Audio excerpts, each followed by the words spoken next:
brought to you by the Every Dollar app. Start budgeting for free today.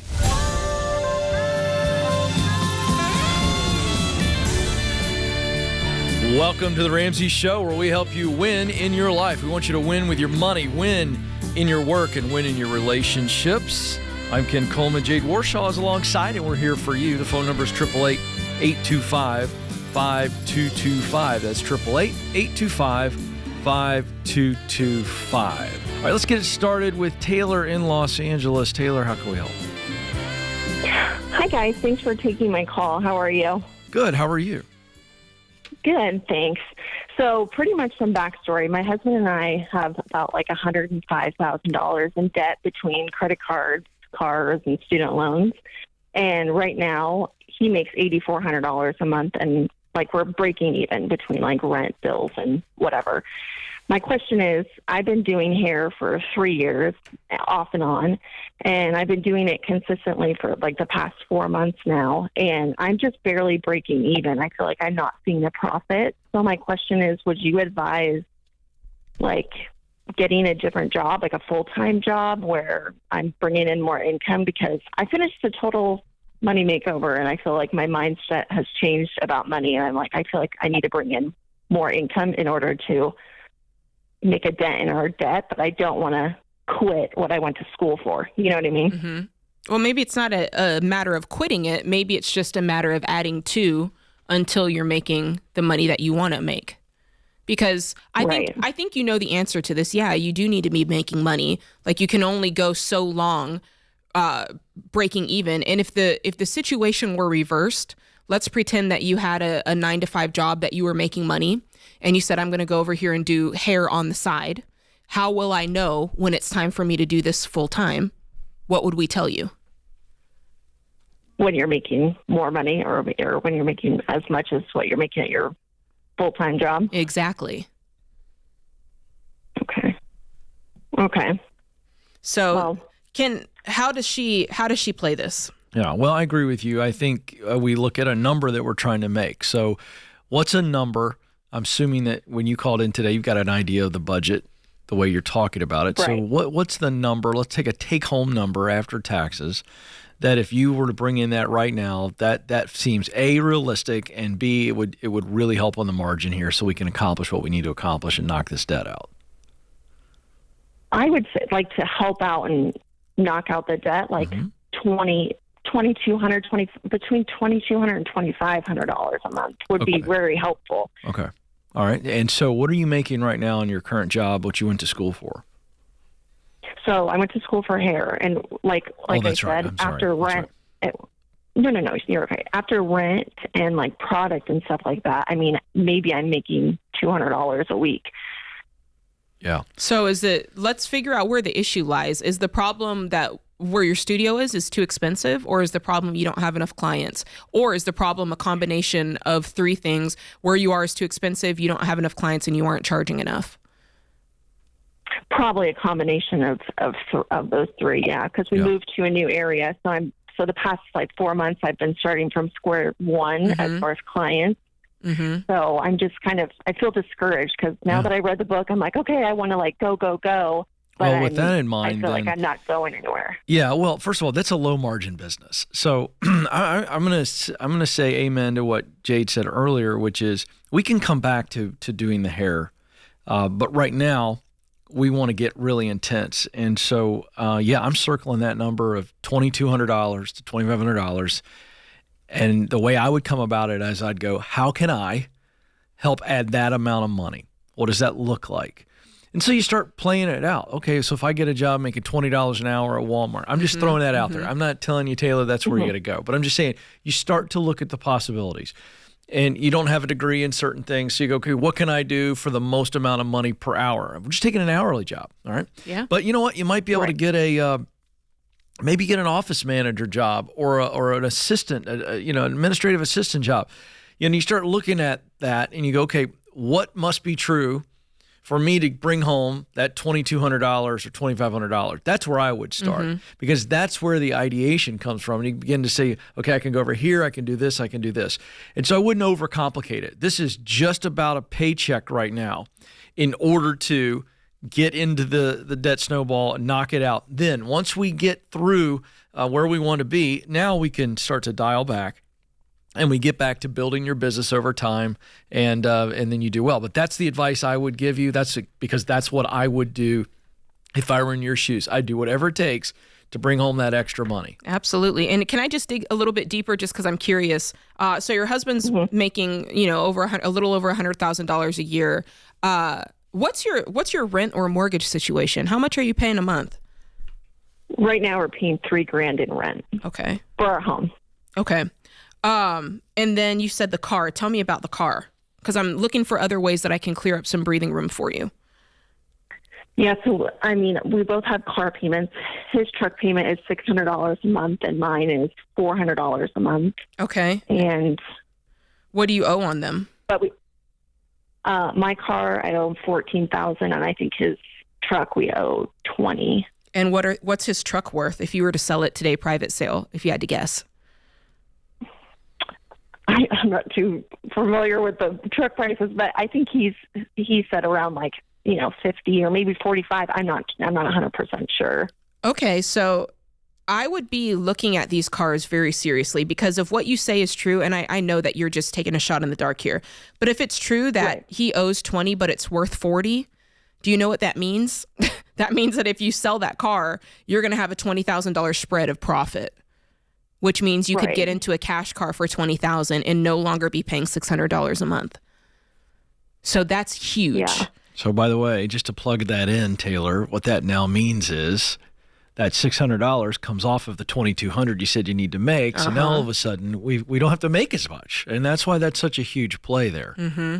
And the same thing could be true with yours. I would say coming off of this call, if you were to have homework, it would be, first off, I'm digging into these cars because that could be a pile of money sitting right there in front of your nose. So I dig into both of those cars, get your husband on board. And then after that, doing Ken's homework and saying, okay, what can I do? What's the job that I can get? This is not the be all end all. It's just to make that money. And I think that you're going to find a lot more money quicker than you thought if you guys are willing to make some sacrifices with these vehicles. Okay. Awesome. Fair enough? Yes. Thank you guys so much for your absolutely. advice. I really appreciate you taking my call. Yeah. And I love her spirit of what can we do? Yeah. And I think that, when anybody comes into the show for the first time, maybe some of you are listening or watching for the first time today, and one of the themes that you're going to hear from no matter who's hosting on any given day is that we're always going to recommend the shortest distance. That's right. To getting out of debt. That's baby step 2. Yeah. Baby step 1 is $1,000. So we're going to say, what do we got to do? We sell stuff. Mm-hmm. We go babysit. We do whatever to get $1,000. That's baby step 1. Baby step 2, smallest debts to largest debts, knock them out. We're always going to say the shortest route, and that is intensity is what I'm getting at. And so it's for a season, and in this case, Taylor is really willing to do that. I love that. They jump in together. You've done this with your hubs, and you guys paid almost $500,000 off. That's right. The relationship strengthens when everybody's going, we're going to both go all in and do everything we can. That's right, Ken. So thanks for the call, Taylor. We believe you guys are going to do this. We're thrilled for you. Don't move. More Ramsey Show coming up.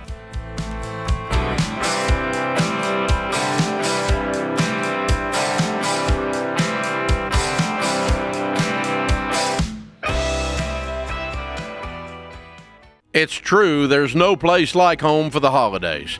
Spending time with family and friends is great, and it's even better when you've just spruced up your home with stylish window treatments from Blinds.com. Whether you're a do-it-yourselfer or you prefer to leave it up to the pros, you can count on Blinds.com to take care of you like Ramsey would. That's why we've recommended them for over a decade. You can do the measuring and installation yourself or let Blinds.com handle everything for you. Either way, Blinds.com offers a completely hassle-free experience. Trust them to deliver stylish window treatments from premium brands without the premium markup or the pushy salesperson in your home. There's no waiting around all day just to get a quote. A Blinds.com expert can help you make your selection on your schedule. So, if it's in the budget this holiday season, gift yourself by completing the project you've wanted to knock out all year. And get super savings right now at Blinds.com, up to 45% off select styles plus free professional measurement. That's for a limited time at Blinds.com. Rules and restrictions may apply.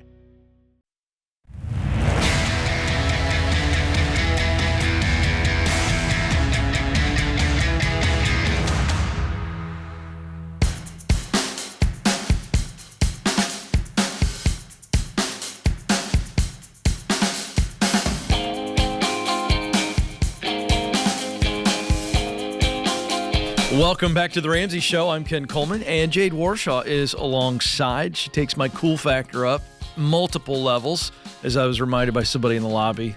I do my best, Ken. Listen, I need all the help I can get, and I appreciate it. Hey, the phone number is 888-825-5225, 888-825-5225. Jade and I are here for you. Want to coach you up. Jade will lead on the money stuff, and I'll help you on the income side of things. How about that? And that is how we get this thing right. And work these baby steps so that you truly live like no one else. All right, we're going to Anchorage, Alaska, and Robert is joining us there. Robert, how can we help today? Hey, guys.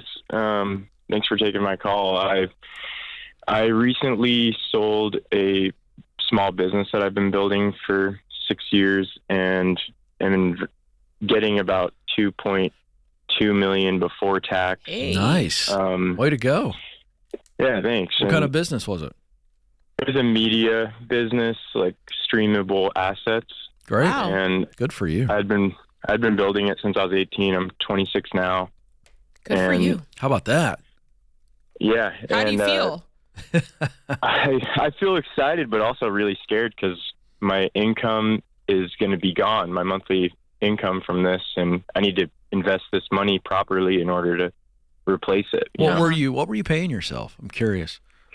I was paying myself like $10,000 a month for me and my little family. Okay. Huh. And why'd you sell it?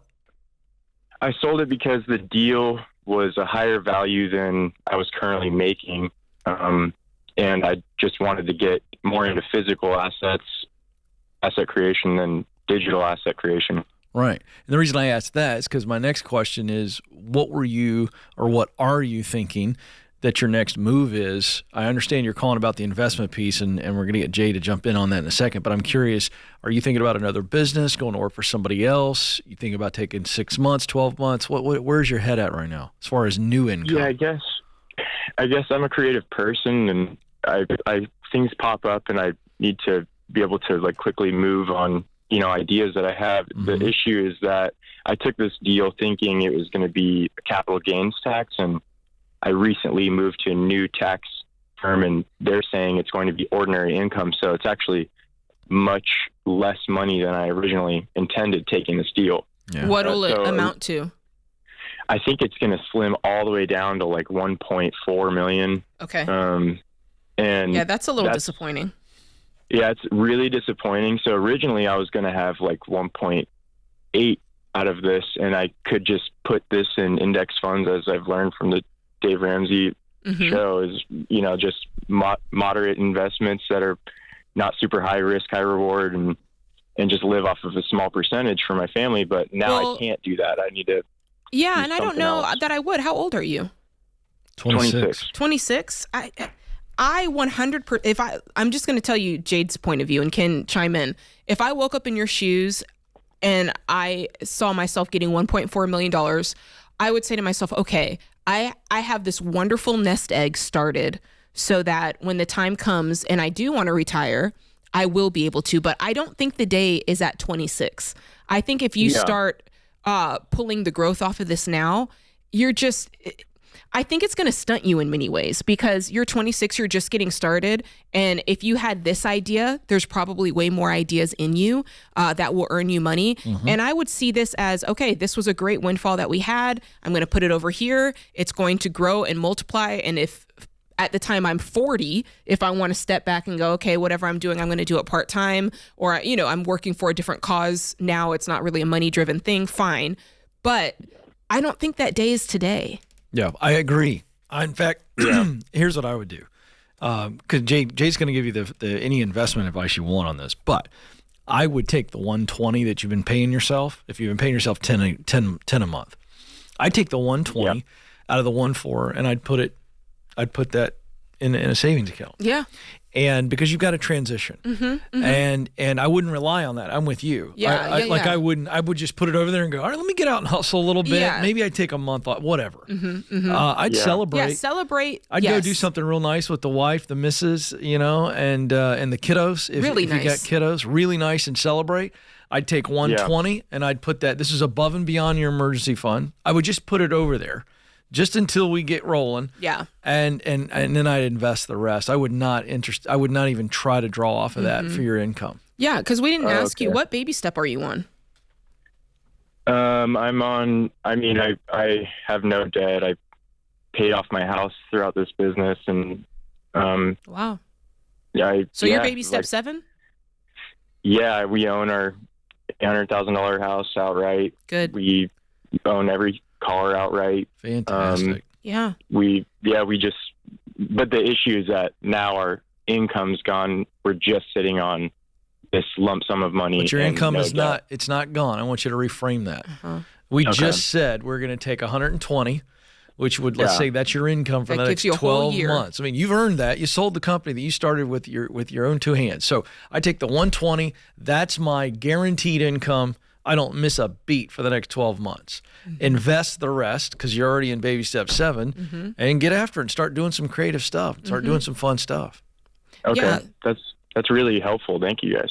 Yeah, you're welcome. Hey, I'm proud of you. You've done something really cool. And the good news is I can tell you guys are like frugal people. You're not, you know what I'm saying? If you've done all of these baby steps by 26, you guys know how to live on less than you make. My guess is that you're going to come up with something to do next. And you might live on 70 for a while or, until you get it back up. Yeah. But I'm with Ken all the way.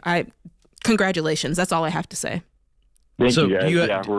Do you have an investment pro that you have and you're working with beyond the tax pro? Yeah, and I think because I'm 26, I just assumed like this investment would make at least 7%. And the more I talk with my pro, they're like, you should be way more moderate about what this is going to do. Like, I don't know about that. Hey, I want you to get with a SmartVestor Pro. Ramsey, we have a team of people that we vet and they do things the Ramsey way. And so a SmartVestor Pro is going to help you invest this money the right way for you. And we say all the time, you should be looking for an annualized rate of return around 10% at the least. Oof, that would make my life. Yeah, it will. And it's not crazy. Like, Ken? No, it's not crazy. I know what my stuff makes, and so it's not crazy. That's historic. That's not Jade's opinion. Yeah. And just look that up and look how it does. But again, let me just say this: it won't make your life, Robert. Like, this is a nice windfall for you. This is Jade's absolutely right. You're only 26 now. If you invest this, and you invest it well, the way we teach, you're different. This money sitting still is going to do awesome things for you over the next 30, 40 years. A lump sum doubles every 7 years. That lump sum is going to be great for you, but it's going to change your life down the road, not right now. So this is a long-term play, 10%, with that kind of money getting started, you're going to do fine. And you're going to keep making money. You're an entrepreneurial guy. You said it yourself. The wind blows on you the right way and there's a new idea. And to Jade's point, you've already proven an otherworldly discipline for a 26-year-old dude in America. I mean, you're way, way, way ahead of most 26-year-olds. 100%. Yeah, you're a freak of nature. You're a unicorn. Let's just say it. I think I just stay really paranoid, I guess, about like, I'm just gonna. That's why we're so frugal. I think it's kind of like a paranoia that we're going to lose it all or you're something. Not. So. Listen, you're not going to lose it all. Go celebrate. Yeah. And Ken and I will give you some ideas. I love Europe this time of year. Look at Jade. She knows how to spend other people's money about as well as anybody I've ever met. France. Yeah. Practice your French. So, what has your wife always wanted to do? Because you got the money to do it. Go to New Zealand and see where they filmed Lord of the Rings. Wow, look at you. You're a virtual postcard today. You just it's like I'm flipping through postcards. Vacation ideas by Jade. Yeah. I love that. Enjoy it. There you go. All right. We got to take a quick break. We'll be right back. This is The Ramsey Show.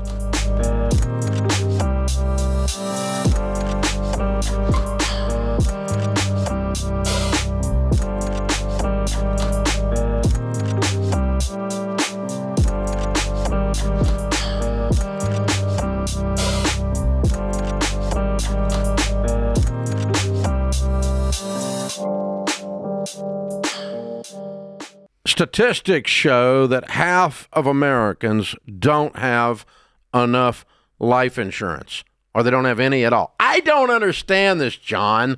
Why don't people want to take care of their family? They think they're going to die or something? Well, I used to be one of those guys, I didn't even think about it. And one of my buddies said, hey, the only reason to not have life insurance is if you hate your wife and kids. And I immediately went and got term life insurance. That's a gut punch. And, you're telling me, and for decades, Dave, I've sat across people who've lost a spouse. They've lost somebody important to them. Me too. They don't know what to do next. Me right? too. I mean, you're going to have a crisis here. And, you got two options while you're sitting and talking to a young widow. She's concerned about how she's going to invest all this money properly and not mess this up, or she's concerned how she's going to eat tomorrow. That's exactly These are the two options. And take care of your dadgum family, man. Term life insurance can replace income, pay off debts, cover funeral expenses, so your family can actually have the opportunity to just be sad. Yeah. To just miss you. That's exactly what it's supposed to be. It's saying I love you to your family. Term life insurance. Jeff Zander and the team at Zander Insurance makes it easy and affordable. I've used them personally for 25 years. They're the only people I trust. Go to Zander.com or call 800-356-4282.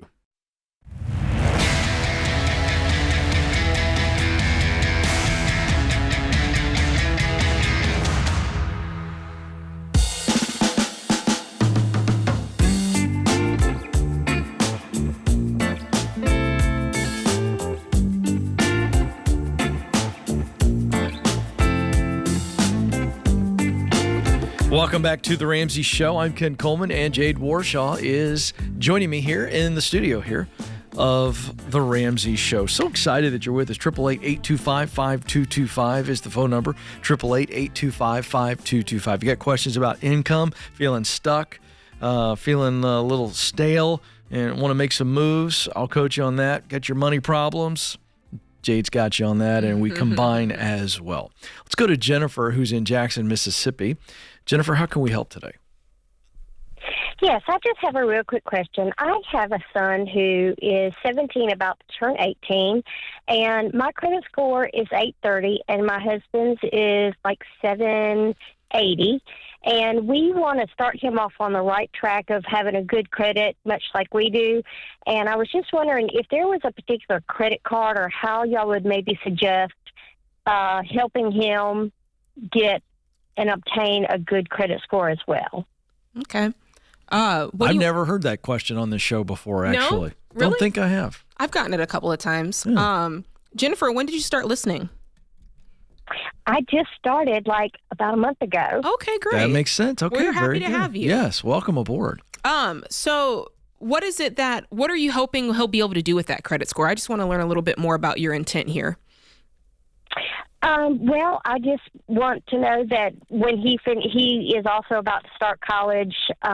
He's a senior in high school now, and so he'll be starting college. And I know that he'll need, we bought him his first vehicle, but I know that down the road that he'll need to get a vehicle and possibly be able to have to rent an apartment for college and this, that, and the other. So I just want to make sure that he has a good enough credit score to be able to get the things that he would need to get. Like a vehicle later down the road, or maybe an apartment or something like that. Well, I'll be honest with you. Here's why I don't like credit scores. And here's why I've never focused on one. And for all intents and purposes, I don't believe in them at all. Because you have to have debt. You have to interact with debt in order to have a credit score.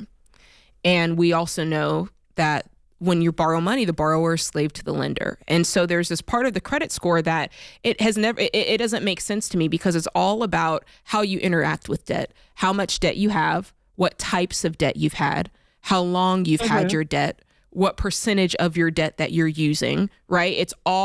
Nobody's asking questions about, can you actually afford the item? How are you managing the cash that you actually, and the money that is actually yours, that is in your bank account? And so Right. that's why I have an issue with the credit score. What I would love is for you to teach him a way that says, okay, if you have the money, you can afford it. If you don't have the money, Right. you can't afford it. Now let's go back to the things you talked about. He is a very good saver right now. So he only works part-time, like 2 days a week, and he has since this past summer. Mm-hmm. And he's already saved like almost $3,000 and has Love that. purchased he's purchased like a $2,000 CD Mm-hmm. and this, that, and the other. So, I mean, we have taught him like you do your 10% tithe, then you have some that you put in, this much you put in savings, and this Good. much is like your fund money. So he's done that. But what I mostly worry about is like once he gets off to college and he has to rent an apartment. Mm-hmm. I know a lot of apartments look at credit scores. They do. And if he doesn't have one, they may be like, oh, sorry, we can't rent to you. Well, the truth is you're right. A lot of credit card or a lot of apartments do look at your credit history, but a lot of them don't. And the ones that do, if you simply go to them and say, hey, here's the thing. I know you guys look at credit scores. I have a 0 credit score, which means that I don't borrow money because I don't believe in debt. But I also brought a copy of my bank account, and you can see how much money that I have here. So I'm good for the money. I also brought you my pay stubs so you can see how I work. And, you know, if you kind of dig deeper and also let them know, hey, they might charge you a little bit more for first and last month's rent. But the truth is, you may have to do a little bit of due diligence to find people who believe the same things you believe and can actually understand, hey, I actually have money, because those apartment complexes are out there. So let's check that one off the list. And then if we talk about the car, well, I don't know about you, but I'd rather him buy a car in cash and not have payments than put money down and be loaded up with a car payment, because now we're teaching him, hey, if you want a car, you have to pay payments on it, as opposed to teaching him, hey, if you want a car, let's buy one in cash. You got $5,000, $3,000 saved and $2,000 in a CD. Once that CD is available, let's buy a $5,000 car in cash. And then in a year or two, if you want to upgrade and add $3,000 more with it, now you're driving an $8,000 car. And let's do that. And so that you can always have your money freed up. Because one of the things we've learned, Jennifer, is the car payment is what keeps middle class. Mm-hmm. Most people are walking around here with a $700 a month car payment. And because they have that car payment, it's tough for them to do things like invest for their future. And so I'd love to set him up with the mentality that I keep my biggest wealth building tool, which is my income, at my disposal. I don't give it away in payments every month. And therefore, if I'm not in debt, I don't need debt, which means I don't need a credit score. Okay. It's a new way of thinking. I know that it is, because people don't talk about it. It is. It's scary. It's a scary new way of thinking. But yes, I see your point. Tell me the fear. It's not scary. What are you scared of? Yeah. And it goes beyond the rent, because so college will only be 4 years, and then after that he'll probably want to buy a house. And I know it's a lot harder to obtain a house with no credit score and save up for a big, So let me break in, and I want my colleague to tell you about that fear. Go ahead, explain it. What if I told you that's not true? Jennifer, I love this call so much. I'm so glad you're with us, because you are every woman USA right now calling in. The truth is, credit scores, they benefit from us, right? They benefit from us being in debt. They make money off that. When you get a credit card, when you sign up for a loan, there's a little thing called interest. And so there's a lot of people making money off of that. And so that's why you don't see on TV people advertising 0 credit scores, because nobody's making money off of that. And so this whole thing is a product. But the truth is, you can buy a house. It's no harder. You can buy a house with a 0 credit score. It's called manual underwriting. And it's the same thing like I told you at the apartment complex. All they do, it's literally the same process, but instead of looking at your credit score, they're looking at your actual money. And they're going, okay. And I've never heard of that. I know, but it's true. Do you want to know that awesome. I bought my house with manual underwriting? I had a 0 credit score. And so just to clarify, not just for you, but anybody listening, a 0 credit score is not the same as a bad credit score. That's right. A bad credit score is you haven't done well borrowing money. And so you have a bad credit score or a low credit score. A 0 credit score is just as good as a high credit score. It simply means I don't borrow money. And if you were to look at my credit report, it would say indeterminable. And so there are plenty of places. Churchill Mortgage is one that we talk about all the time. Yeah. They're everywhere in the United States except New York and Alaska. And they do manual underwriting. And literally all they look at, I'm going to tell you right now, they look for 12 months of trade lines. And that could be you pay your cell phone bill, you pay your utilities, that sort of thing on time. They look for 12 months of your rental history. So if he goes to rent, he just needs to show 12 months, I paid my rent on time. And then they want to see I'm sorry?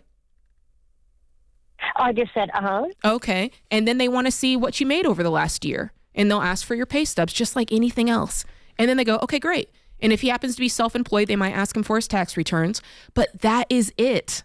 And I just want to clear the air for anybody. You're helping so many people right now because a lot of people don't know that this is a thing, and it 100% is. And once you know that, all of a sudden it's weird because, Ken, the credit score don't mean a thing but a chicken wing at that point. It's so true. And I love what you just said. The 0 credit score tells people, this is somebody who's very solid with their money. And that's all they care about is, are they going to get paid? Yeah. So when you prove, as Jade, really laid out well, that you can pay, your son's got nothing to worry about. So that fear is natural, Jennifer, but it's because you've never heard what she just laid out. That's Most people right. never have. Mm-hmm. But she's right. Go do your homework on it. Check her on it. I promise you. Oh, yeah. It's popular to do these days. Fact check us. I think you'll like what you see. This is The Ramsey Show.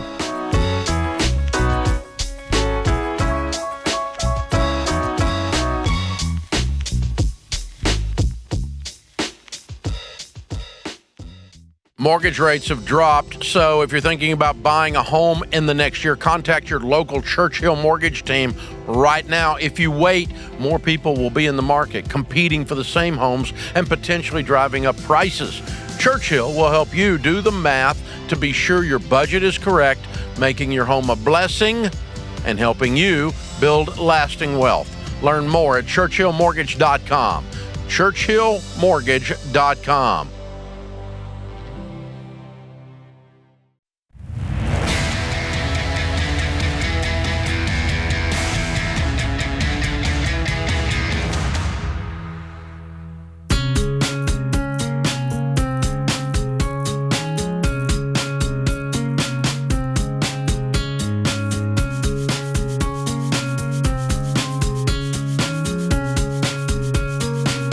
Welcome back to The Ramsey Show. Thrilled to have you with us as we talk with you about your life, specifically your money, your work, and your relationships. I'm Ken Coleman, and Jade Warshaw is joining me this hour. The phone number to jump in is 888-825-5225. That's 888-825-5225. Well, we've just launched a brand new tour. Dave Ramsey and Dr. John Deloney are going to hit the road, and they're calling this the Money and Relationships Tour. A little bit different twist maybe on a live event that if you've experienced any of our events before, this could be a little bit different. Very interactive and a lot of fun elements to this where the audience is voting, deciding on content. Of course, they're going to cover money, relationships, and whatever you want to talk about. So it's going to be a lot of fun. Kicking off Louisville on April the 21st. 2025, and then Durham, North Carolina, Atlanta, Georgia, Phoenix, Arizona, Fort Worth, Texas, and Kansas City at the end of the tour. So again, kicking off April 21, 2025 in Louisville. If you want to get your tickets, get them at RamseySolutions.com/tour, RamseySolutions.com/tour. And if you're tuning in on YouTube or podcast, you can click on the link in the show notes to get the tickets. So Cool. Go ahead and jump on that. All right, to the phones we go. Zach is in Salt Lake City. Zach, how can we help? Hey, how are y'all doing? Good. How are you? Good. Hey, thanks for taking my call. My main question is, I'm a recent college graduate. I graduated less than a year ago. I've just started working full time. My long-term goal is to go to law school, but I'm just really not sure how to financially plan for that and just plan for my, financial future as a whole. Are you familiar with the amount of law schools that will give a full ride based on LSAT scores? You familiar with this? Anybody ever shared that with you? I've done a little bit of research. I know I hear mixed things where the ones that are maybe more willing to give out better scholarships for a wider range of LSAT scores are ones where it's harder to get a job out of law schools because they're lower ranked. So I feel like in some of those ways, it's, I don't know where to weigh out the pros and cons versus a cheaper law school or one where I get a scholarship versus one where there's a higher promise of a better job or an easier process of finding a job outside of law school. Okay, well, I'm glad you're familiar with what I'm talking about because this is the advice I give every time I get this call, and I've gotten this call several times, and I've said it with Dave on the air. I'll say it with Jade on the air. If it were me, sounds controversial. Are you going to say something controversial, Ken? You may think it's controversial. I don't think it is. Let me just get comfortable. All right. I would go to the school where I could get the full ride, and I don't care if it's got a big name brand or not, because that's what you're hearing. And you're hearing people say things like, well, the more prestigious, the more sizzle factor that the law school has, the greater chance you have of getting placed in a firm. And I think that's garbage. It's just like people saying you can't get a house without a credit score. These are all popular ideas that no one's really shown the light of accuracy on. And I'm here to tell you, my opinion, I don't think anybody cares what law school you went to. And if you go to a smaller law school that doesn't have the sizzle factor and you get a full ride or most of it paid for because of a great LSAT score, and by the way, that's happening all over the country. It's very available. The reason they do that is because they're competing with the Vanderbilt law schools or the Ivy League law schools that have all the name brand stuff. But I'm here to tell you, the same people that make J. Crew, they make Old Navy. Okay. And we got to get to a point where we start really looking into this and we go, That's good, Ken. A law degree is a law degree. And your ability to practice law is the same whether you come out of a fancy school or a smaller school. And is there some competitive advantage that can be proven if you go to an Ivy League school and they've got all kinds of connections into big firms? Yes. But do you know what the competition factor is there? You're competing with everybody else in your class. Mm-hmm. And what I'm here to tell you, Zach, is if you want to practice law and you don't want to go into debt, then I would do what I just said. And I'd brush up on my LSAT. I'd take it 10 times if I had to because I can cash flow that. And then I'm going to get a full ride or pretty close to a full ride to a smaller law school. And I'm going to get trained on the law. And then I'm going to bust it. And I'm going to get an opportunity to go out and be the lawyer that I want to be. And I'm not encumbered with any of the debt that all these other big shot guys that you think went through. They got all this debt and they're stressed out of their mind. So that's what I would do because I can tell you, anybody you ever represent will never ask you where you went to law school. Mm. Is that controversial, Jade? That's a good point. It wasn't as bad as I thought it was going to be. I guess I know you better than I thought. I don't even know what any of that means. What did you think I was going to say? I don't know. It could have. You were setting us up for a cliffhanger. No, I'm just saying, go to a law school. Yeah, I agree. With an LSAT score that wants you. Yeah. And they're going to pay for your law school, and you have zero debt. Yeah, and you can keep taking the test. Take the LSAT 60 times. What's it cost to take it? I want to say it's around like $200. Oh yeah.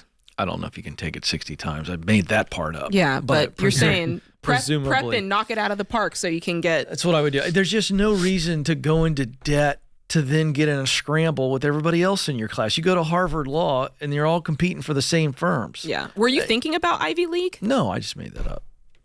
I was mainly, there's a school local here in Utah. It's probably my top school. And I think it's ranked number 22 in the nation. It's pretty good. And tuition every year is about $15,000. So I'd come out, if I didn't cash flow any of it, it would be about $45,000 in debt on top of, any other living expenses, depending on how much I'm working and stuff. And I know that's way less than a lot of other law schools. Yeah. Okay, now here's the other thing. Here's the other thing. Law school's going to be there. So go make the $45,000 and cash flow it. Yeah, why not? Yeah. How long would it take you to put that away? That's the other thing is I'm not 100% sure like what that looks like. Currently in my job right now, I make about $52,000. I try to save as much as I can. Trying to get out of debt in terms of paying off my car. So I'm hoping, by next spring, I can, be up to the $70,000 range. I don't know, sometimes you kind of worry about the time frame of, when you kind of age out of these kind of things, in terms of starting too late in your career with some of that's these up to things. you. How old are you now? I'm 26. Okay. First of all, you're going to be ready to fund law school in 2 years, 2.5 years max if you get after it. Mm-hmm. So you're not too old. You got all these things in your head that I think this is conventional wisdom telling you, Zach, it's okay, get a loan. I mean, that's the conventional wisdom. Well, It makes so much sense. You said something that I found to be revealing. You said, right now I'm working to pay off my car note, which lets me know you don't like being in debt. Right. And if you don't like having a car note, I can guarantee you're not going to like having $45,000 of student loans. Mm-hmm. So that was just a little light into your soul on that one. But hey, let me just tell you, my brother, we both went to college together, and then he went and served a couple of tours in Iraq and came back and did social work for a while. And then he decided, I want to help people even more. And he became a lawyer, and he went to night school and did it. And he was in his mid-30s. And then by the time he turned 40, he became a judge. So it's not too late to decide That's pretty amazing. what you want to do. And there's ways to do it to where you're not going in debt for it. So just a little story time there. Yeah. Zach, the point is there's no reason in our minds that you should take out loans to go to law school. You just don't need it. So that's our verdict. I'm gonna steal a line. I think you need your own show, Judge Jade. Oh, don't see how excited you just got? I could see you. Oh, man, I could see you in your own version of a Judge Judy. I'd be presiding. You'd have a loud collar. Remember how she had the little polite white, felt like a teacup. No, I'm gonna collar? put like spikes on mine. Yours would have some personality. I would love that. That would be so You coming fun. in your big my black robe? robe and you kind of No, I sashay want like a purple behind robe. I want like a gospel robe. I wasn't going to go there, but I like that even more. It's your show. But you tell me you wouldn't love I would love it. Yeah. People coming in with their little. We need a segment on this show where you wear that robe and people call in with their and you make financial judgments. The judge is in. Yeah. All right. The judge is presided. All right. We'll keep brainstorming that amazing idea. Are you the bailiff? I would love to be the bailiff. That's funny. I'd look like Barney Fife, the old school bailiff. Oh boy, that would be a lot of fun. I think people would watch that. Hey, fun hour. We'll keep concepting the show. We'll be back before you know it. This is the Ramsey Show.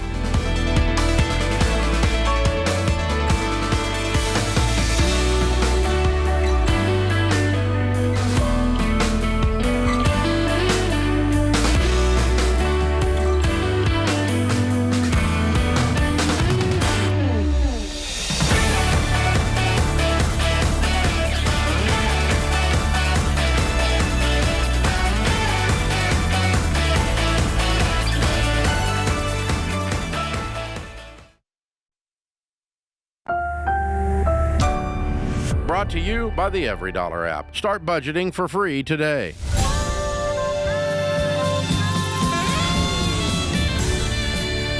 Welcome to the Ramsey Show, where we help you win in your life, win in your money, win in your work, and win in your relationships. That's our aim. We're so excited that you're with us. The phone number for you to jump in, because it is your show. Ask questions so we can coach you, get you where you want to be. 888-825-5225. 888-825-5225. Alongside the incomparable, the fabulous Jade Warshaw, I am just simply Ken Coleman. Ken, don't do that to yourself. It's good. It's good. I'm telling you, it's fun. We have a lot of fun together, and we're going to help you out. Let's go to Katie in Springfield, Missouri. Katie, how can we help? Hey, guys. So I am typically very frugal and try to be wise with decisions when it comes to money, but I've been going back and forth on this idea of taking my daughter to a Taylor Swift concert. She's 15, and she really likes her, and I do too. But the frugal side of me is struggling with the price for a 3-hour experience. But then on the other shoulder, I've got the Spaniolo side that says, let's make the memories. So I just would like to talk through that. Interesting. Oh, my goodness. I have been involved in another very popular Taylor Swift call. So I heard it. You did? Heard it. My daughter wanted to be Rachel when I called in, I'm sure. Because she said, please call me Ramsey. All right. Well, I tell you what, I'm going to listen along. I mean, we got to find out where you're at financially. Yeah. Right? So give us the picture. You guys got any debt? Just our home. Okay, just the home? No debt besides the house. Correct. All right. What's the combined income? It's right at $175,000. Nice. Mm-hmm. Okay. How much are the tickets going to cost? Probably $5,000, and then travel. So probably right under $6,000 for 3 hours. Oh, so you have to drive 3 hours? The tickets you're getting, are these like really? We'll have to drive. We'll have to drive 7 hours, but it's a 3-hour experience. Got you. 7 Right. hours. So are you you're staying overnight in a hotel? Yes, ma'am. Yep. So $6,000 total for this trip. Is this for her birthday or is this just because? It's just because. How are you going to buy the tickets? What would be the method of payment?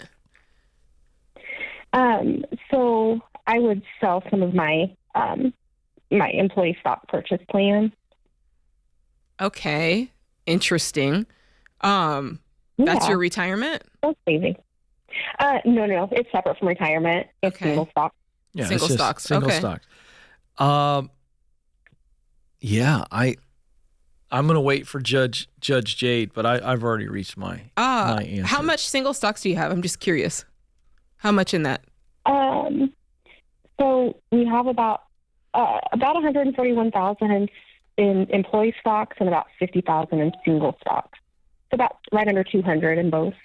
Okay. Are these, by the way, are these tickets, are these, I'm asking because I'm completely clueless, Katie. Are these like really close?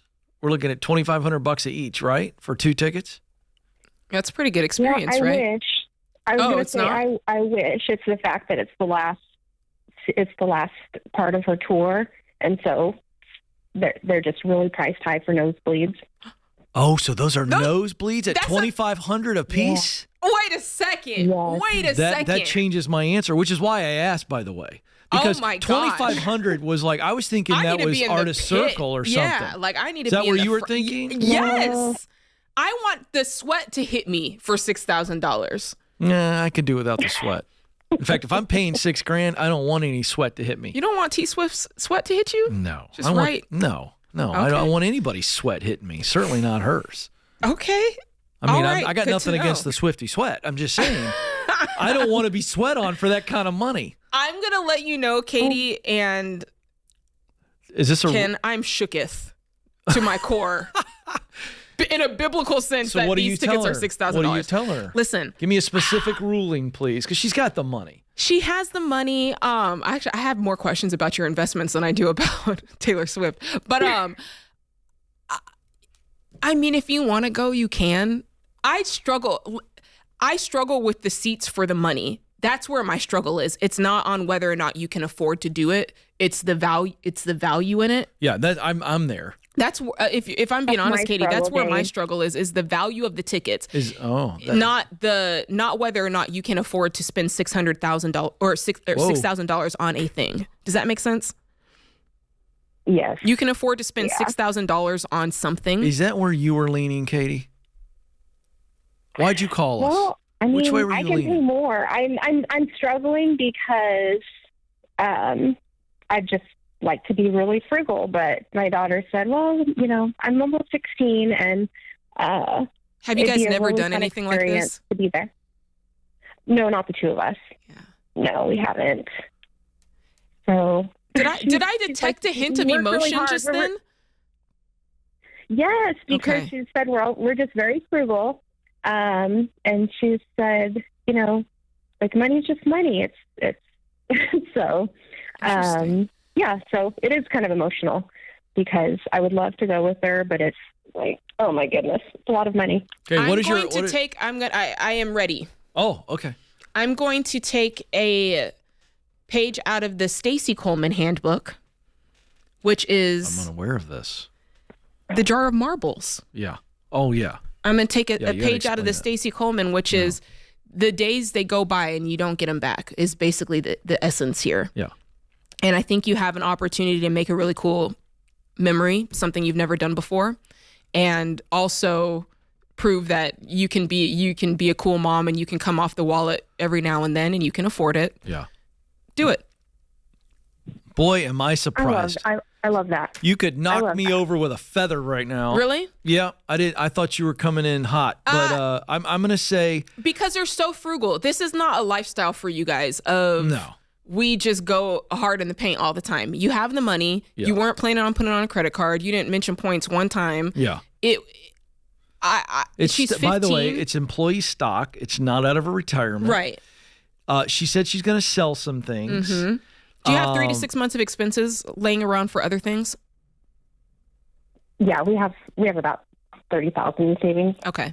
Yep. I'm 100% am in agreement with you, and for the reasons that life is short. Yeah. They have the money to do this. Mm-hmm. It is outrageous. You can't, if George were in here, he'd freak out because George can't spend money on anything nice. But it will be so unforgettable for them. That's what I'm saying. And to me, this is a priceless trip with your daughter. Katie, I also feel like I hear your heart saying, yes, let's do this. And your brain's going, hold the phone. Mm-hmm. And you thought, well, I'll call Ramsey and we'll get somebody else to talk to my brain. Mm-hmm. And in this case, yes, it's a lot of money. Yes, it's overpriced. Completely overpriced. Painfully overpriced. But our daughters don't know this. And in the case that you can do this, this is about a memory. And one day she'll go, good grief, I can't believe you did that for me, Mom. Yeah. And I think that's why I do this. But just don't complain. If you say, yes, I'm going to do it, don't be like, these seats are crazy. And don't just enjoy it. Enjoy it for the experience, because in the nosebleed, nosebleed sucks. Like, let's be honest about that. But I'm going to actually push back on that. I have watched football games in the very top row of NFL arenas, and you would be surprised. These people know what they're doing. Okay, let's go. I think she's going to enjoy the heck out of it. The energy's going to be amazing. I'm okay with nosebleeds for this. Okay. It will be a good experience. Yay. But put aside some extra money for a T-shirt. This is The Ramsey Show.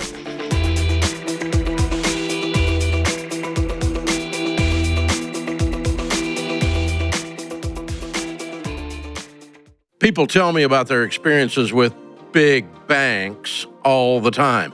Bad service, fees that nickel and dime them to death, and predatory lending that tries to catch them in never-ending cycles of debt. So if you're ready for a bank that puts people over profits, check out Fair Winds Credit Union. I recommend Fair Winds because they share our Ramsey values of helping people get out of debt and live generously. If you go to fairwinds.org/Ramsey, you'll see the combined checking and savings account bundle they created just for Ramsey fans. This account bundle is designed to help you take control of your finances and stay out of debt. And Fairwinds also has a great mobile app that's safe and secure, so you can manage your transactions with peace of mind. Fairwinds has been helping people avoid big bank traps for 75 years. So go to fairwinds.org/Ramsey to learn more. It's easy to join, no matter where you live. That's fairwinds.org/Ramsey.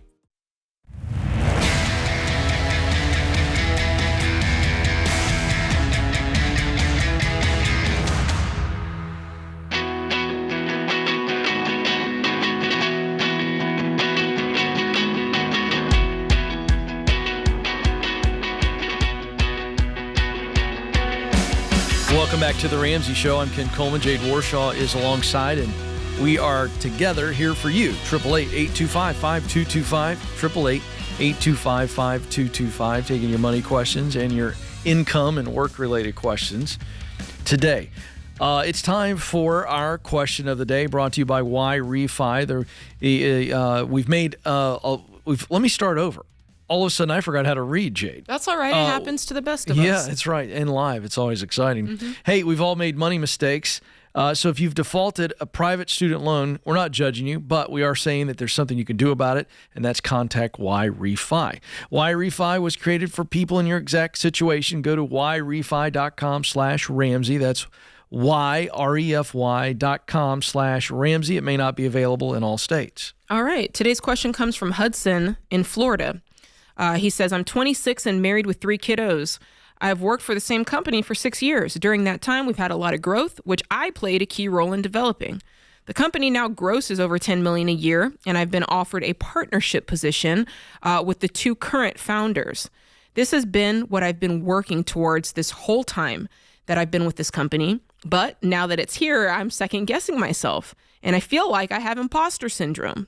Do you have any advice for me so that I don't set myself up for failure? Yeah, love the transparency here. Yeah, imposter syndrome is nothing more than doubt. Mm-hmm. So the first thing I would say, Hudson, is that you're not an imposter. Imposters are people who pose as someone else. And typically this is in a illegal operation. So someone who would try to steal my identity or poses me or poses someone else to do something illegal, that's an imposter, a complete fraud, a complete fake. And then a syndrome is a fancy word for some type of a disease or sickness, and you don't have a disease and you don't have a sickness. What you have, Hudson, is good old-fashioned doubt, and doubt only comes to people who are attempting to move forward. And so all of a sudden, after all these years, you've been offered an opportunity through your hard work.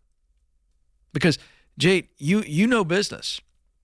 You know small business. Yeah. People don't just come up to somebody and tap them on the shoulder and say, hey, we'd like you to be a partner. They are giving you, my friend, a good portion of this company and their own equity. And they're saying, we're going to split some of our pie for you. That is the ultimate endorsement. So I would remind you to remind yourself that the doubt you're feeling is because you're taking a major step up, and a step up or a step forward is always connected to the unknowns, and the fear of the unknown is what's creating the doubt. So what you're really dealing with is you've got some fear, you've got some doubt, and that's very, very normal. But you've earned this.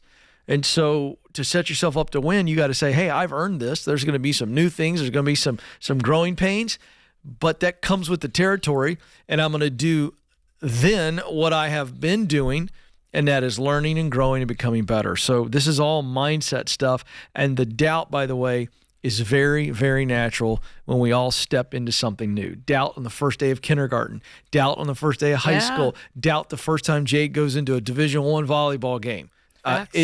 Listen, doubt only comes to people who are moving forward, Jade. You know who never experiences doubt? Who? People with their elbow deep in the popcorn in the bleachers. Wow. Because they're just sitting there watching the rest of us. Comfort zone. Oh, she should have done this, or he should have done this, and all this kind of garbage. Those are people that are sitting on the bleachers, and they have no doubt. They're quite certain of their opinion. Yeah. And what you should have done, right? That's very good, Ken. And that always kills me. You know, it's like, get off the bleachers. Gallery. Yeah. Why don't you put on a pair of shoes? Mm-hmm. And then you see what you'll do in that situation. Come on out here. Let's go. How about you get out on the field or on the court? That's so true. Let's go. You want to compete? Let's see how sure you are, Johnny Rocket, up there in the bleachers with your hot dog and your Diet Coke and your whatever. Kills me. So I would like to encourage people that are dealing with doubt. That tells me that you are moving forward and that you want to move forward. And as a result, you're facing some unknowns. And that's all that is. You're going to do fine. You're going to do fine. Congratulations. Hudson. Yeah, my goodness. All right, let's get to Nancy in Los Angeles, California. Nancy, how can we help today? Hi, thank you so much for taking my call. Yes, okay, so I'll just get into it. My question is, how do I, as a Christian, as a believer, how do I walk in contentment daily while also creating goals and aspiring to, move forward? And also, like, if I've heard from the Lord that I'm in a waiting season, what do I do with that? How do I balance all of that? And how do I guess, wait well? And just for a little bit of context, I'm completely paid off debt earlier this year, March of this year, and really happy about that. And just different moving parts. And so that's really where I'm kind of stuck. Can you tell us what you're contentment? Tell us what you're waiting on, and where the lack of contentment is rearing its head. Yes. Sure. Yeah. So if I'm being honest, we prefer that. My job. What happened? I really dislike my job. I can't stand going at all. And, I've heard a few phone calls, and, I'm really embarrassed to say that it's been 10 years, almost over 10 years, that I've been at this job. I inherited it. It's a union job. It's very coveted in my area. A lot of people, wish they could have this job. What are the reasons that you do not enjoy the job? Well, it's not challenging at all. I don't feel like I'm, it's not challenging mentally or intellectually. I don't feel like I'm really going anywhere or doing anything moving forward. And then also, it's kind of rough. Like the people I work with, it's mostly men. It's like, I would say, I count sometimes. It's like 40 men to 2 women. And it's a blue collar job. So okay. It's like, can I tell you something? Yeah. Can I tell you something? I'm going to be really, really honest with you. I love your spirit, but I think you've got this all wrong. And I think you're trying to justify this movement inside of you, this restlessness inside of you. You're trying to justify not acting on it. I think you needed to leave a long time ago. Go, Ken. And I don't say that as a criticism. That's right. Say that as a coach. You don't need to be content. You need to follow the restlessness in your soul. You aren't being challenged in this. And that means you aren't using your God-given ability to the extent that you can. And that's why you feel this way. And it's okay to go, I'm 1 or 2 women in a blue-collar room with a bunch of dudes. That doesn't make you discontent. That makes you a living, breathing human being who is aware. And Nancy, I'm going to hand it over to my colleague, but I think you need to be leaving. You do not need to be any more content. I think you're now relying on this excuse of contentment to step into like the question we just got. Right. Because what did you think you were going to feel when it was time to go? That's my question. If you weren't going to feel discontented, if you weren't going to feel frustrated and tired and like it's time to go, then what did you think that you were going to feel?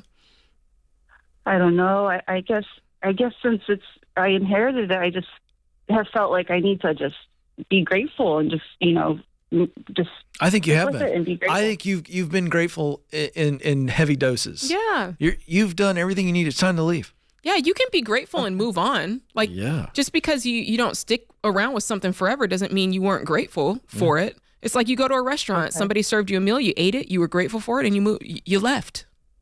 You went to your next destination. It's a good call. That's Do you right. know what I'm saying? I was really grateful for 7th grade, but I don't want to stay there. Yeah. 7th grade was a good year for me. It was a big year. I may have peaked, but that's a whole nother call. Nancy, do you have a sense, we only got about 40 seconds, so real quick yes or no, do you have a sense of what you want to do? I have a few ideas. I'm in school for herbalism. I'm interested in UX design, graphic design. Okay. All right, so here, I've got something for you. Creativity. All right, so hang on the line.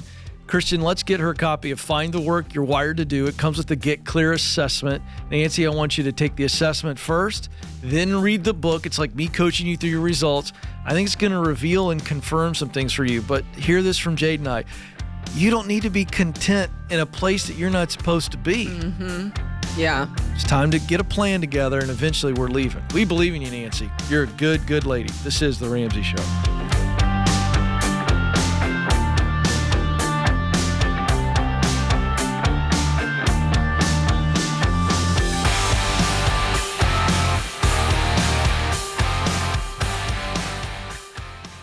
Hey guys, it's Rachel Cruz. Just about everything costs more these days, and healthcare is no exception. So if you're looking at your healthcare options during open enrollment, be sure to check out Christian Healthcare Ministries. CHM is not health insurance. It's a biblically based health cost-sharing ministry that's helped hundreds of thousands of families just like yours with healthcare costs. CHM is affordable, aligns with your values, and gives you more options for your healthcare. And you can join at any time, including open enrollment. Find out more and join today at chministries.org/budget. That's chministries.org/budget.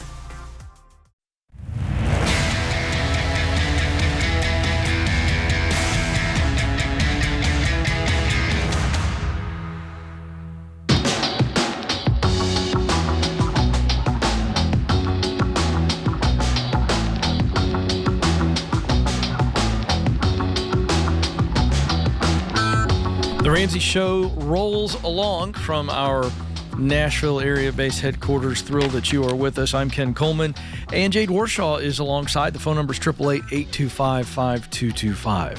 Let's go to Chris in Sacramento, California. Chris, how can we help today?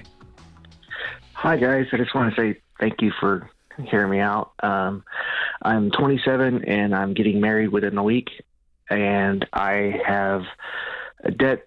No debt, sorry, but 65% of my income is going to my house, and we're drowning about negative 20% per month on our utilities and groceries, and we've cut back. And I'm debating on whether I sell my home, rent my home. I have an opportunity out of the area for a job that I would be able to live rent-free, and I'm just trying to figure out life.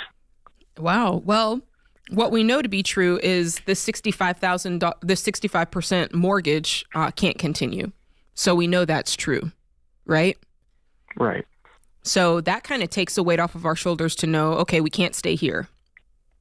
And then the question is, what do we do next? Because you said you've got now we can start to say, okay, do we want to do the opportunity that's outside of the area?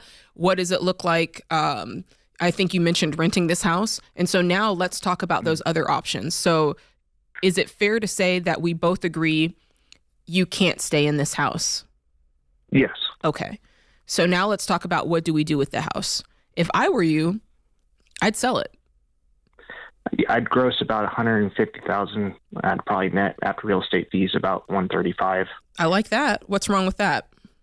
Nothing. It's just my first home. Mm-hmm. I just put $100,000 into it the last 2 years, and I was envisioning having my kids here. Yeah. Yeah. So there's just the emotional connection to it. How long did you have the property? 2.5 years. I put about $150,000 down on the house when I bought it, and I had a really good management position at a restaurant before, and that's where I'm going to now for the new opportunity. Mm-hmm. I tried to start my own business, and it didn't work out exactly how I hoped, but I'm recuperating my losses, and I'm just trying to get back on my feet. I'm currently serving at a restaurant right now, and I've been getting by with that. And me and my fiance have our net income together is just where we're at. We're not making it. You're in Sacramento. Why are you guys staying in Sacramento for jobs that sound like you could do them really in any part of the country? Well, and that's why we're moving. It's just more of do we rent the home and make a profit per month about $100, $200, or do we sell the home, put the entire net into a money market account? Yes. And make about $400 a month on money market. Let's do the latter. Let's do the latter, because if you have the opportunity to rent somewhere out of the area and they're covering the rent, then this is an opportunity for you to start over, let that money grow, that equity that you're going to get out of the sale of this home, let it grow over time, because the time is going to come when you want to buy again. I did have a math question on this, because I thought I heard you say that you put $150 down on the home. And then I also thought I heard you say that you put $100 into it. Is that right? So you put $250 into this home, but you're only coming out with $135. What happened there? Bad contractor. I got really jacked up by that. I lost probably about $50,000. Maybe more. And and I mean, I'm not a contractor guy. I was doing my job, and I ended up going underneath the house, and I just saw problems, and I saw problems. And long story short, it cost me a lot more, and I was paying the mortgage at the same time as I wasn't living in it. So I was, unfortunately paying double for it away. Yeah. Okay. So it just really drained us out, and then I just paid off all my credit card debt. I had about $17,000 in debt. We're completely debt free. That's we don't excellent. Have a car payment. Yeah. So there's some silver linings here. I think the hardest part is you had a vision for this house. You got taken for a ride, and that sucks. And now, as a result, it's not going to be the house that you raise your family in. But I love that you have other opportunities. And Ken's here on the career side of this to weigh that out. I'd take advantage of that while you're on the line. Yeah. Well, Chris, if I heard you right, you've got a really good manager gig you're heading into. So you feel good about this? Yes, I'm super It's a nice restaurant in South Lake Tahoe. It's to the nines. It's like my dream job. Oh, so fantastic. And did you say South Lake Tahoe? Yes. Oh, man. That ain't a bad place to work. Okay. Come on, Chris. And I'd be going for about it all makes financial sense. Yep. And it's just Yep.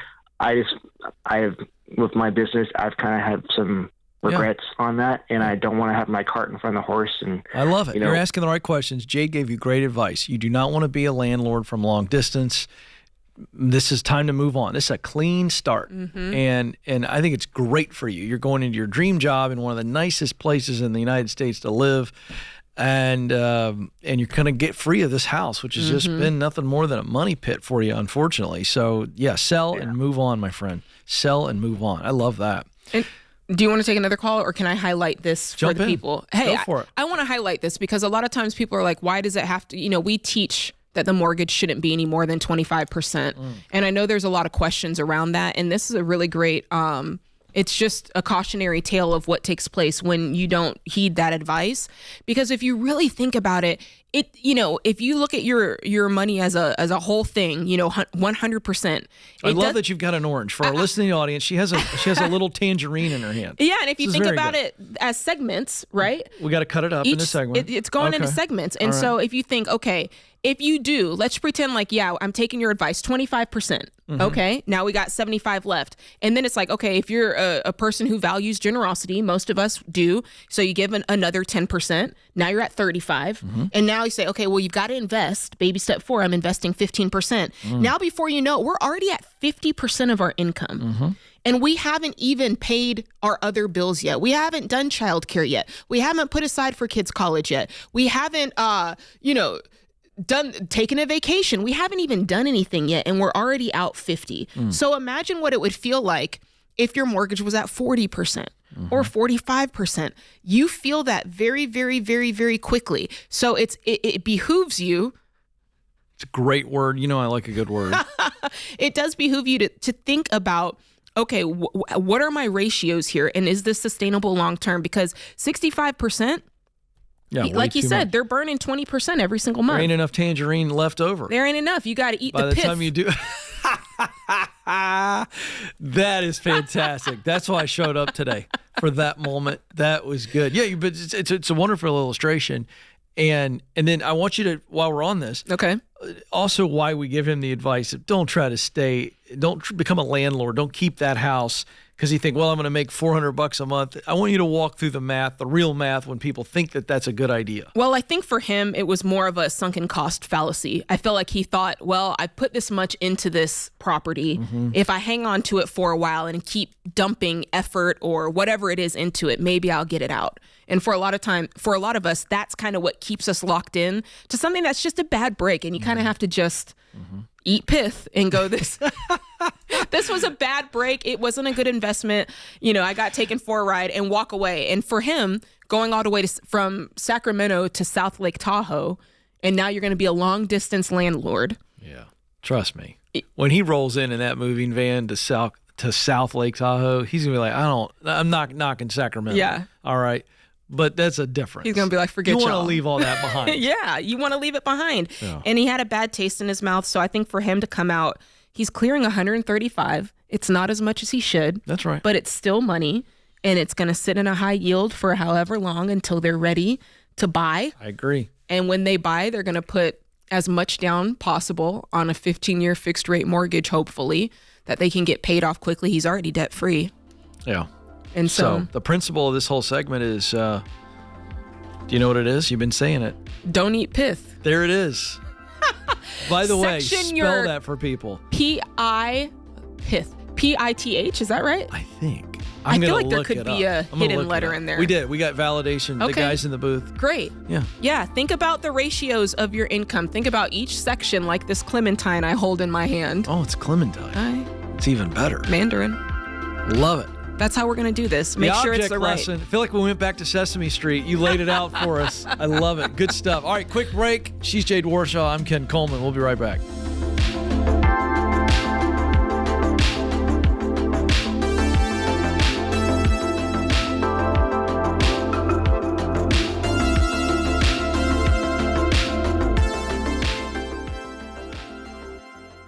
Remember the good old days of the internet before it was a privacy nightmare filled with spammers, scammers, hackers, and fraudsters? Simpler times. Now, I don't have a time machine, but I do have the next best thing, Delete Me. Think of Delete Me as your online bodyguard, helping to protect you from the risks of online scams and data breaches. Here's how they do it. They scour the web to find and remove your data from these sketchy data broker websites. And this includes your name, your phone number, your email, your address, and more. And Delete Me will send you a detailed report of what they did and how much time they've saved you. And they've saved me 66 hours so far, which is more time I can spend trying to nail the wordle of the day on the first try. Delete Me has been around for over a decade, and they now have over 100 million data removals, which explains why they have a mountain of rave reviews and an A+ rating from the Better Business Bureau. It's been great for my family, and I love getting fewer targeted ads, fewer spam texts, and fewer creepy robocalls. So this holiday season, share peace of mind by gifting a Delete Me subscription to someone you love, or even just like. Their individual plans start at just $9 a month, and you can sign up today at joindeleteme.com/Ramsey for 20% off. That's joindeleteme.com/Ramsey.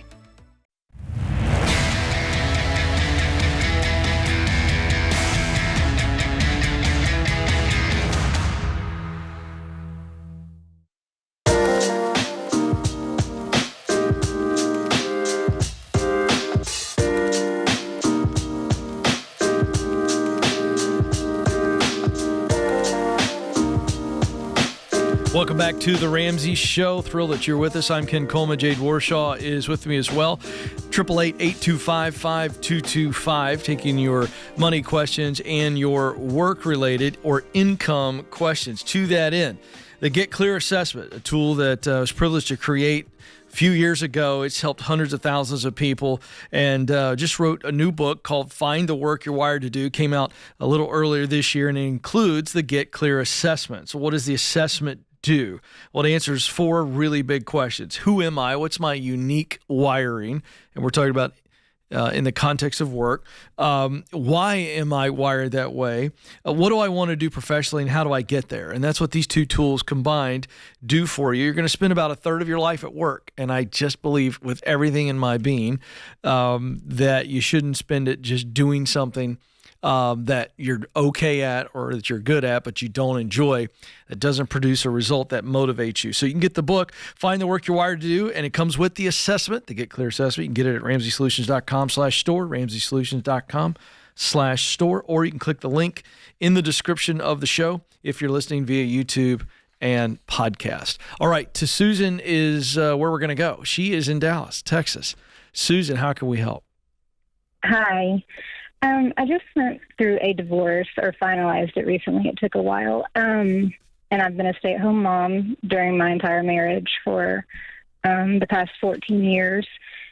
Anyway, I got what I consider a pretty good amount of money.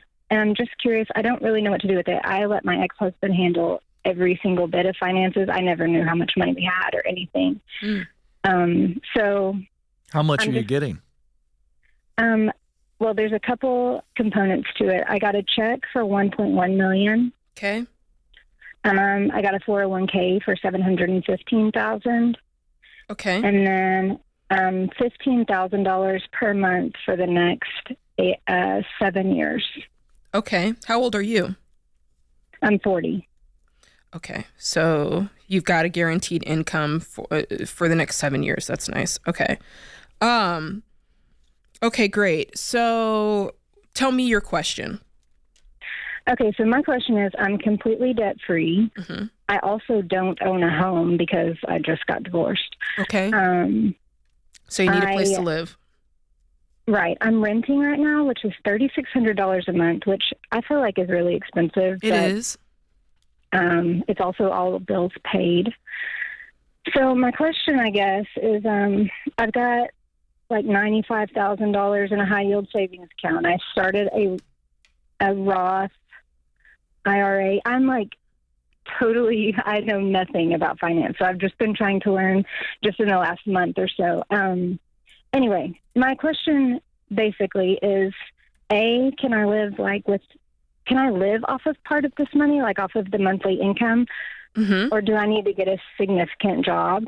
Well, the good news is you do have a monthly income for the next 7 years. So you've got some time to reinvent yourself and figure out what you want to do with life. And if I were you, obviously you don't need $15,000 per month.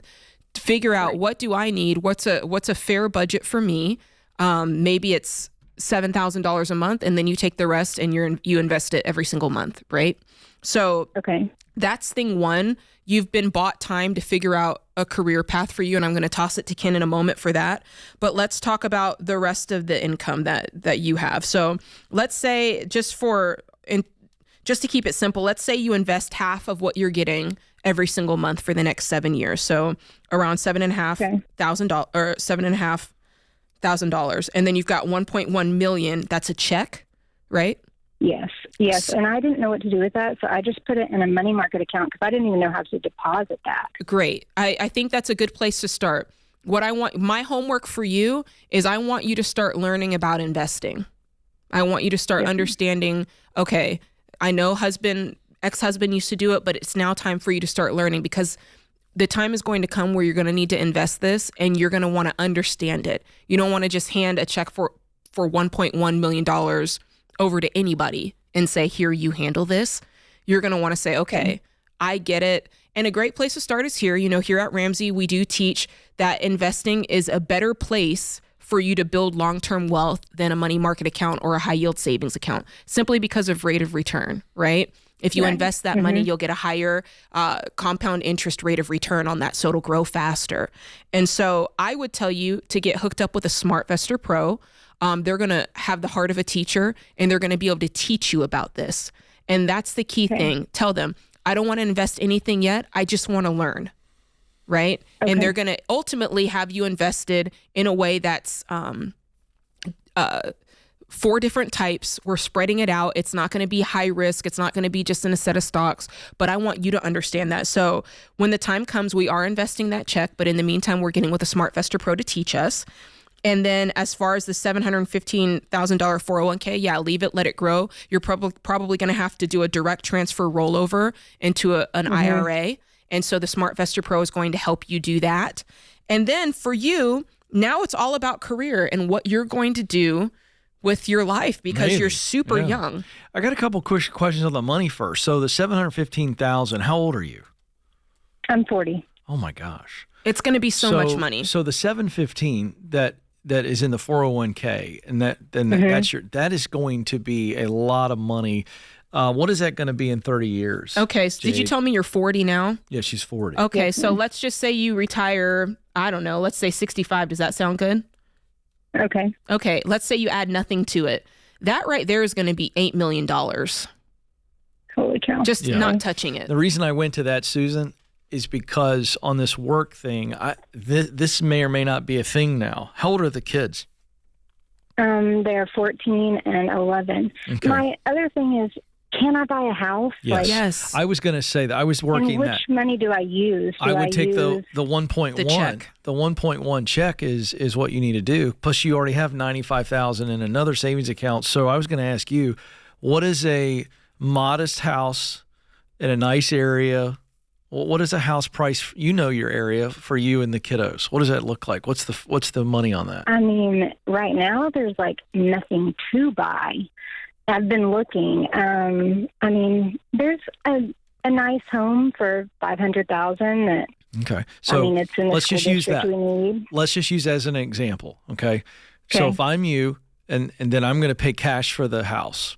Because right now you're paying $3,600 a month in rent. Yeah. So you take just a little bit less than half of the 1.1, and you've got it paid for a house. Now that monthly budget, which I'm using, is the $15,000 you're getting in the settlement. Mm-hmm. Now that $3,600 was coming out of the $15K, it's not anymore. Right. And your utilities and things like that are going to be nothing. You still got the 2 kiddos in school.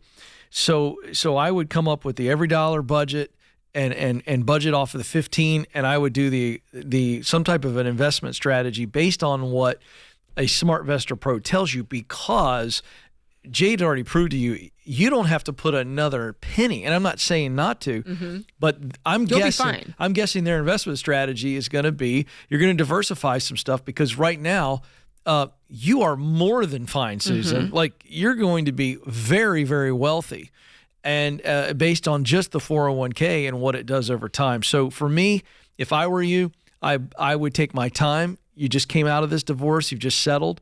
I'm fine with you renting for a little bit longer. You're saying the market right now is not a lot on the market. Let's see what happens after this presidential election. The point is, grieve, stay cool. The 3,600, while it's a little expensive, it's not even phasing you. I would take my time. I'd buy a nice house cash. And now you still have over $500,000 to invest. And when you invest it, you're probably going to look for something that's non-retirement, something that you can get to sooner, that's in some sort of a bridge account, so that you can access it, before you're 60. I agree with that. And that should be the advice that you years. get. Right. Yeah. But for 7 years, my goodness. But here's the deal. You're going to have some margin in that monthly as well. That's $180,000 a year for the next 7 years. Yeah, you're good. So from a standpoint of work, hang on the line. We'll give you the book, Find the Work You're Wired to Do, and the Get Clear Assessment. But that is a relaxed, like, what would I do if I didn't have to work? Which, by the way, you don't have to. You don't have to. I was just talking purpose. Yeah. So sorry, we're running out of time, Susan. Hang on the line. We'll get that to you. But thank you for the call. You're going to be in good shape. This is The Ramsey Show.